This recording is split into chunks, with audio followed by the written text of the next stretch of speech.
所来关心高雄的消息，这个桃园区另外道路断去，造成3个部落变成孤岛，也就是讲对外拢袂通。最近敢若挖口这个直升机载运物资，甚至民众若要搬山过岭，要行4点外钟才会使买到物件，因讲是非常的艰难。即马公路总局部分开放为桃园往台东的另外道路，不过这个路段敢若开放今日明仔载2天，各3个时段会使通行。所以讲部落的人透早就赶紧塞车去送物资。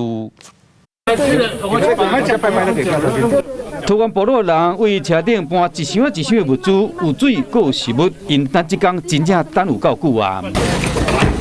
另外一边，民众将这物件搬上车，才拢要载去，因为路断去变成孤岛的福兴、拉弗兰甲梅山部落。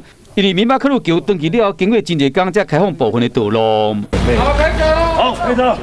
由盖米车传去部落往台东市区行，不过为了避免路停较危险，公路局人员拢有甲司机吩咐。如果等一下上去的时候，要注意落实。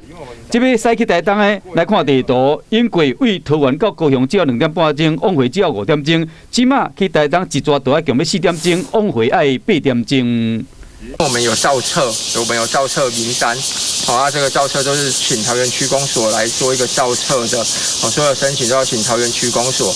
路途遥远，公路总局以安全为考虑，嘛表示讲，今日开放今日明仔载2天，分别是早起8点、10点，甲下晡1点半3个时段开放通行。不过，这部落人民表示讲，每个像因过爱靠直升机，也是搬山过岭、刻难的落山，即马总算有较轻松啊。